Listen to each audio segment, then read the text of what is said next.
Alors, on va terminer notre entretien avec un sujet qui, ici à Mediapart, nous intéresse particulièrement et auquel vous consacrez en fait le dernier chapitre de votre livre. C'est finalement un sujet stratégique qui est cette articulation entre la lutte anticapitaliste donc, que vous défendez et puis les autres luttes d'émancipation, notamment la lutte antiraciste sur laquelle on va se concentrer un tout petit peu, mais qui peut aussi rejoindre les luttes féministes, les luttes LGBT ou les autres luttes, ce qu'on appelle l'intersectionnalité. Finalement, votre position, c'est de dire finalement, il y a une autonomie de toutes ces luttes, mais il n'y a pas disons, de hiérarchie entre ces luttes. Néanmoins, il y a une lutte qui touche au système, au cœur du réacteur, on va dire, qui est la lutte anticapitaliste. Donc il faut trouver une sorte d'articulation, c'est ça, entre les autres luttes et cette lutte centrale. Est-ce que je résume bien ? Oui. Je voudrais vous dire d'un mot comment je suis venu à ce genre de réflexion qui n'entrait pas jusqu'à présent dans le champ de mes travaux de recherche, ni même, sauf par la question des violences policières, de mes interventions politiques.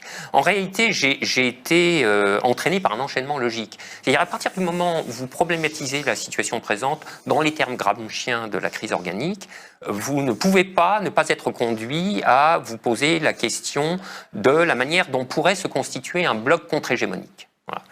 Bon, et là-dessus, moi, il y a eu un épisode ou en couleur qui a produit un effet de précipité.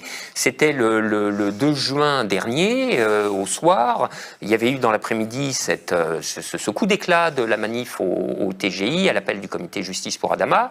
Et le soir même, sur LCI, il y avait un éditocrate notoire, c'est Maurice Safran, mais qui poussait des glapissements de terreur. Mais vraiment, il était absolument remué et il s'écriait « C'est la convergence de l'extrême gauche et des quartiers ». Et c'est pas faux, Maurice. C'était exactement ça.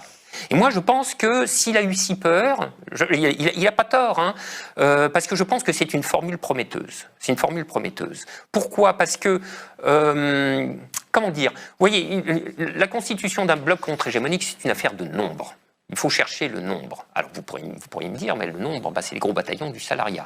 Sauf que le salariat est dans un état d'atomisation qui fait pour une bonne part son impuissance. Alors c'est pas un état absolument insurmontable, à preuve les gilets jaunes, mais à côté de ça, dans les quartiers, il y a une énergie de la révolte qui est tout à fait considérable.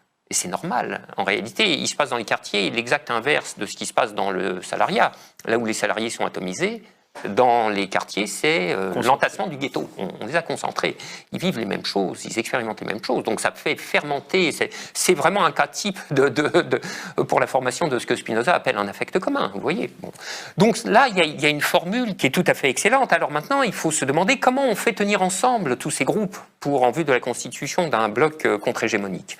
Et c'est une question c'est un problème qui a toujours été placé sous l'hypothèque d'une sorte de question préalable qui est la question de savoir quelle est la question centrale.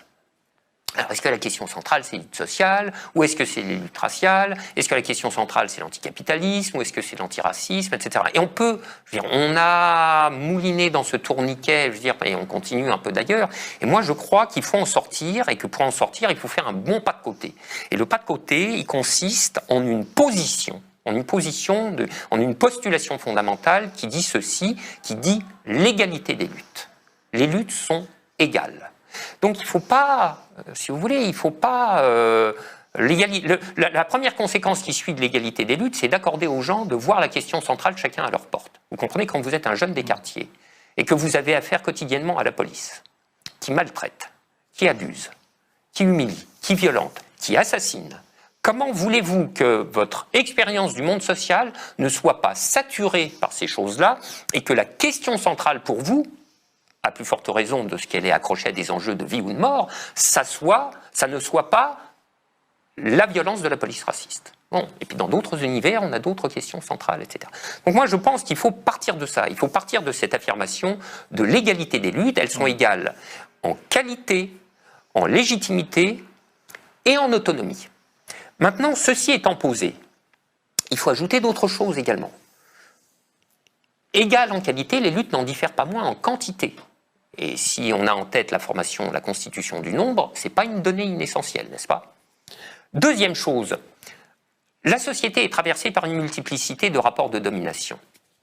Mais comment ce paysage des dominations s'organise-t-il? Ma thèse, certainement, elle est contestable, elle est même déjà contestée, dans le livre même. Hein. Oui, ma thèse, c'est que parmi tous ces rapports de domination, il y en a un qui occupe une position structurale particulière, qui jouit d'un statut particulier, que les autres ne peuvent pas lui rivaliser.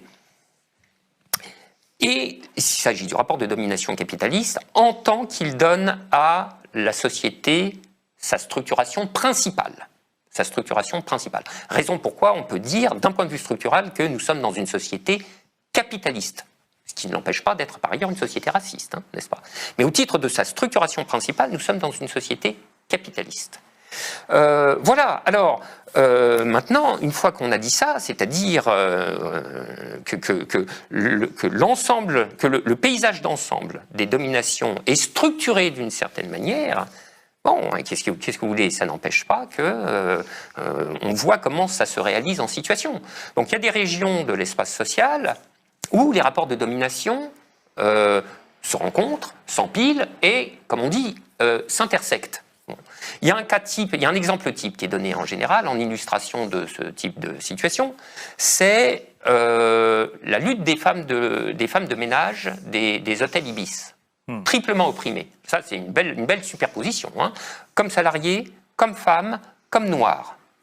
Et en même temps, à cet égard, vous voyez, ce qui est intéressant, c'est que la lutte des femmes de chambre de l'hôtel Ibis, ou des hôtels Ibis, elle est appréhendée en première instance comme une lutte sociale, comme une lutte salariale, n'est-ce pas?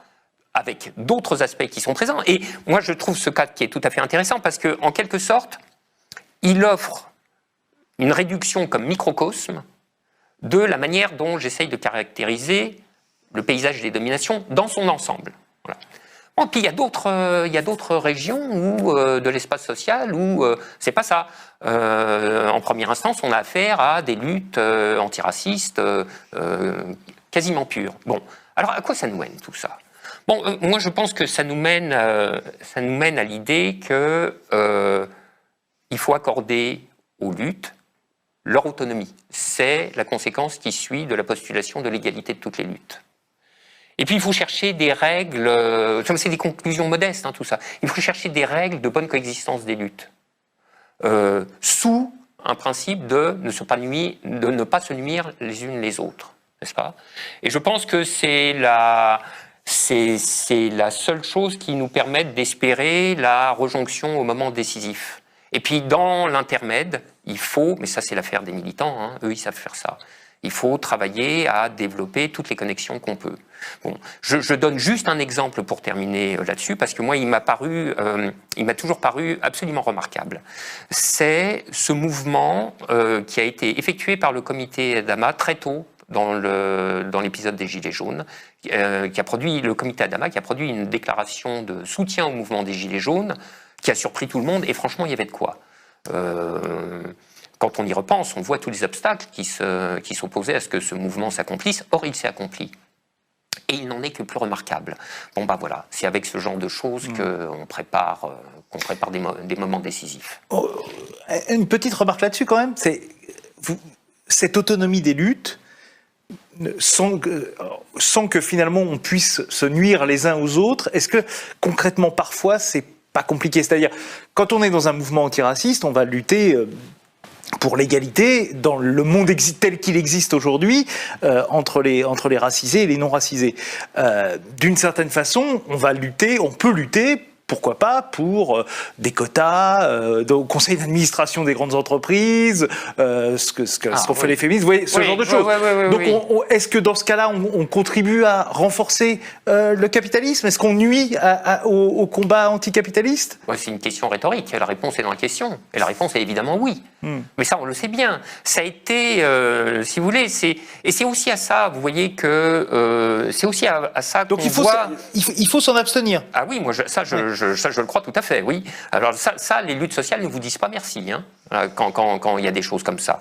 Mais, comment dire, c'est à ce genre de choses qu'on voit que le type de position structurale qu'occupe le rapport de domination capitaliste, c'est qu'il est parfaitement capable de s'accommoder de ça sans que son intégrité à lui ne soit touchée, voire même en tirant opportunité pour approfondir sa propre logique. Alors, on a vu ça dans toute une série de domaines. Bon, alors là, il y a eu l'épisode Black Lives Matter qui nous a réservé des images capitalistes édifiantes, hein, avec le patron de la banque JP Morgan qui pose son genou à terre. Vous voyez, donc lui, il est très engagé dans la lutte antiraciste. Alors, ce genre de lutte antiraciste-là, non, merci, effectivement. Ça, c'est pas quelque chose qui profite aux luttes sociales. Et on a vu exactement les mêmes choses avec les quotas de femmes dans les conseils d'administration. Donc il y a un fémocapitalisme, hein, n'est-ce pas, auquel le manifeste du féminisme pour les 99%, là, qui a été coécrit par Nancy Fraser, Titi Bhattacharya et Cynthia Arruzza, alors là, a fait la peau définitivement, vous voyez. Alors, voilà le genre de bonne connexion, si vous voulez, opposée aux mauvaises. Et voilà, c'est typiquement, moi, c'est en observant ce genre d'expérience que j'induis le principe de ne pas que les luttes ne se nuisent pas mutuellement. Est-ce que ça ne revient pas à dire qu'il faut simplement que l'anticapitalisme soit antiraciste, que l'antiracisme doit être anticapitaliste, pour ne parler que de ces deux mouvements? Mais si vous voulez, ça veut dire que les luttes anticapitalistes aient en tête qu'il y a le front antiraciste aussi, et que les luttes antiracistes aient en tête qu'il y a le front anticapitaliste aussi. Et ça peut suffire pour soutenir des luttes proprement antiracistes, mais qui ne nuiront pas aux luttes d'à côté. Mais vous savez, à cet égard, enfin moi je pense que tout ça est en train de changer à très grande vitesse. Et j'ai cité le mouvement fait par le comité Justice pour Adama avec l'épisode des Gilets jaunes. Mais je pense à d'autres personnes comme Fatima Ouassak. Moi, dès qu'elle écrit quelque chose ou qu'elle parle en entretien, etc., je la vois tout tenir ensemble, en permanence.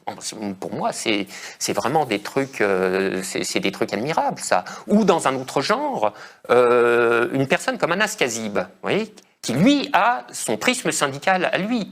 Mais enfin, donc vous ne pouvez pas imaginer que le front antiraciste soit absent de ses pensées.